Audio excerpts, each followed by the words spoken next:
Hello everyone and welcome. My name is Ryan, aka Ryantist the Scientist.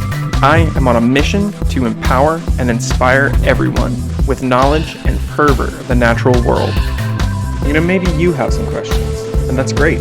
I'm here to answer them for you. So let's do that together here on another episode of Ryantist the Scientist.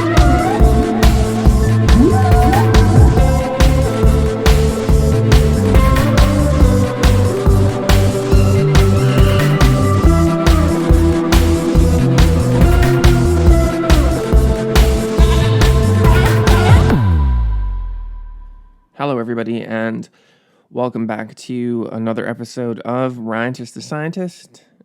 Disclaimer, it is Friday night in my New York City apartment, and the amount of sirens that are going by are innumerable and never-ending. So they will be a frequent fixture behind the sound of my voice. So, moving on. This episode is a little bit different than the normal format, but it is going to be part of the overall format of this show. And what this is going to be called Here's Some Good News. And it is my pushback against the consistent and constant bombardment of negative doom and gloom climate disaster reporting and conversation that we hear all of the time. Yes, all of that stuff is happening, and it is real, and it needs to be dealt with and handled. But also, there is a tremendous amount of work that is being done in all of these different arenas to help improve everything. So improve the fight to preserve and conserve biodiversity, the fight to mitigate and reduce the impacts of climate change, the fight to reduce pollution and toxins that are released into our environment all the time.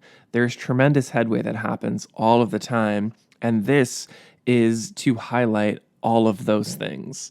So today, I am going to highlight a wonderful thing that I have to share with everybody, and that has to do with the problem with microplastics.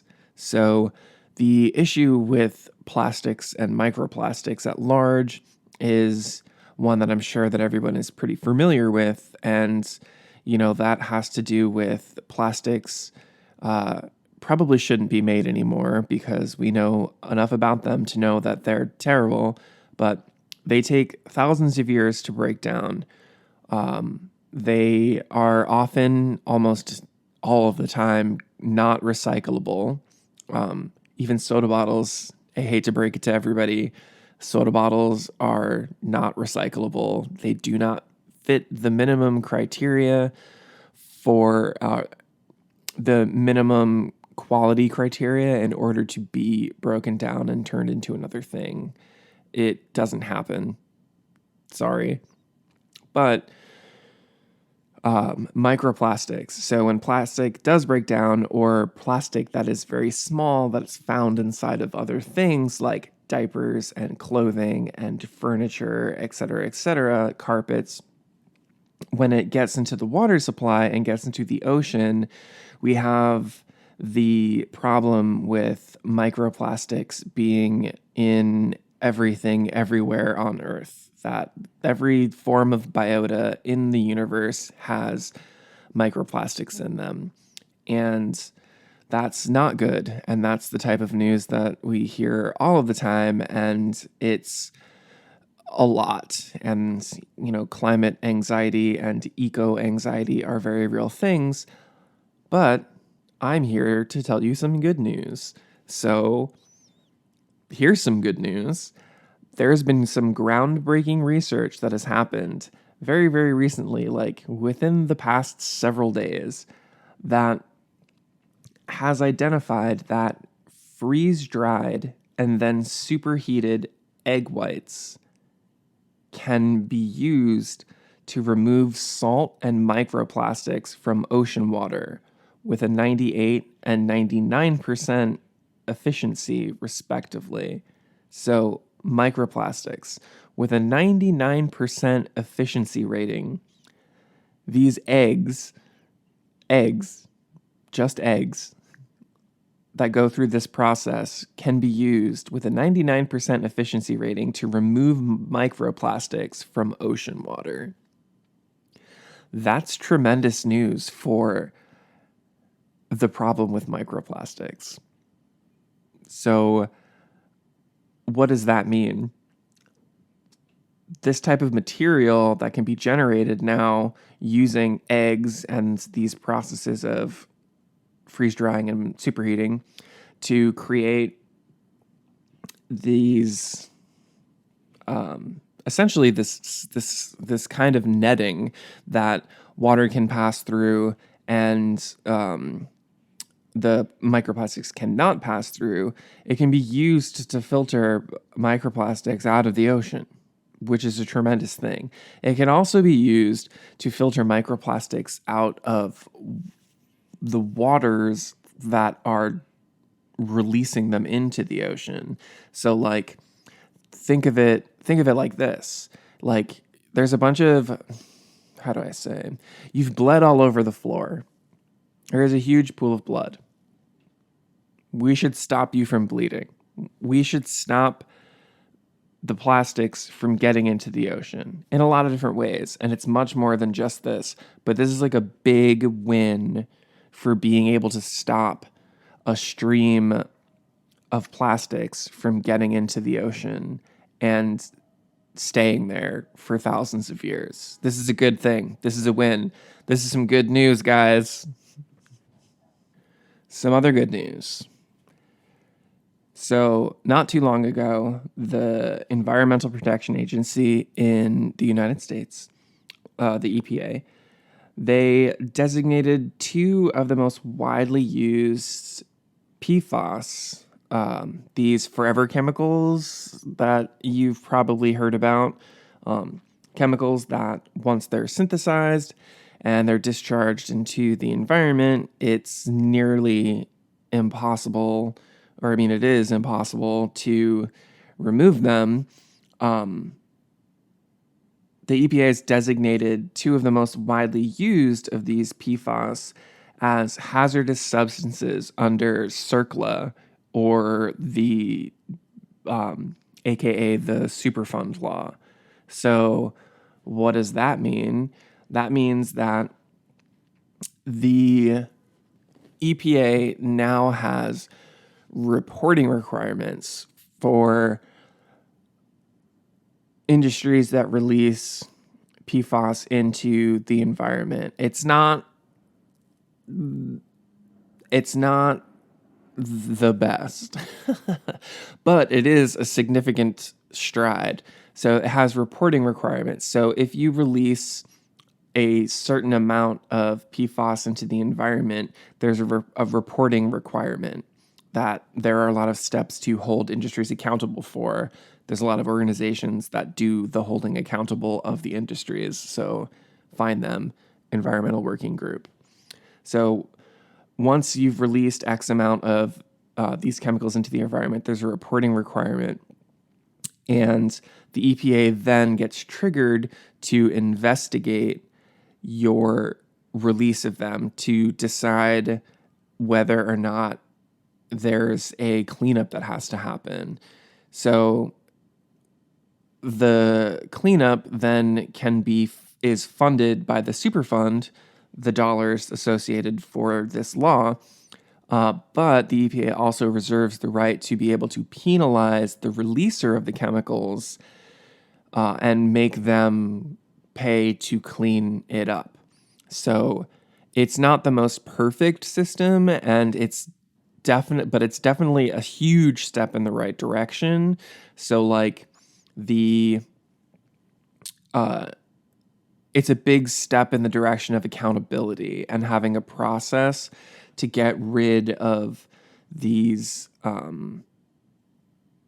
chemicals, particularly since they're so difficult to get out of the environment. And in addition to this, the state of California is suing DuPont and other manufacturers for using PFAS that have contaminated national resources. So some stuff is already happening in the realm of the PFAS forever chemicals and starting to create some accountability around a chemical substance that, again, probably shouldn't be around at all. But, here it is. It's with us for forever. But some accountability for it being known to be hazardous and now can be cleaned up. And finally, another really cool PFAS thing. So remember, we were just talking about PFAS. It's the forever chemical. But guess what? Not anymore. So PFAS, the forever chemicals they've been dubbed that for so long because they're known for their inability to break down into simpler forms once they've been synthesized. However, scientists at Northwestern University have identified a heated solvent that can break PFAS down into simpler components that makes them far easier to dispose of. So, let's put all of these things together into one big thought as far as the PFAS stuff. So, PFAS can now be broken down with a heated solvent that's been identified. The CERCLA Superfund law now applies to PFAS, and accountability for cleanup and reporting requirements have begun. And there is a way to actually clean them up. It's like the perfect thing. These two things happened like almost subsequently, where cleanup requirements were enacted into law under the EPA, and the ability to actually clean them up and making them not forever chemicals anymore exists now. So they can be broken down, which is awesome. There is still PFAS in the environment, and that's not good. But this is again, a tremendous stride in the right direction of fixing the problem and stopping it from getting into the environment by breaking it down before it gets released into components that can A, break down naturally, and B, be cleaned up if they exceed any sort of limits, which is all great news. So I'm really excited about this whole idea, this segment. I hope everybody else is. So thank you so much for tuning in to hear some good news. It means a lot that listeners support the show by tuning in and listening. Also, feel free to follow me on all of my social media platforms. They'll be in the description, the show notes. And you can follow the show on Spotify, Apple Podcasts, Stitcher, all of the places that you can listen to your podcasts. And rate the show, leave some comments, do all of those things because it actually matters tremendously.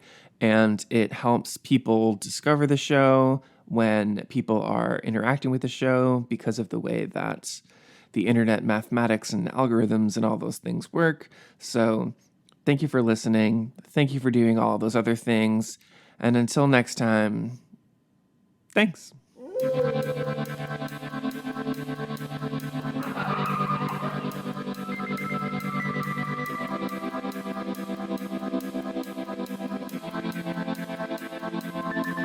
If you have questions that you would like to ask, call into the show.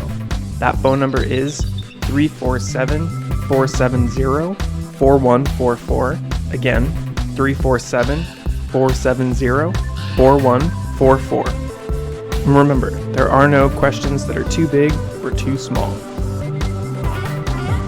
Music for the show was created by Julian Giamma. I want to say thank you so much for working with me to create such a fun song, and thank you everyone for listening and for supporting the show.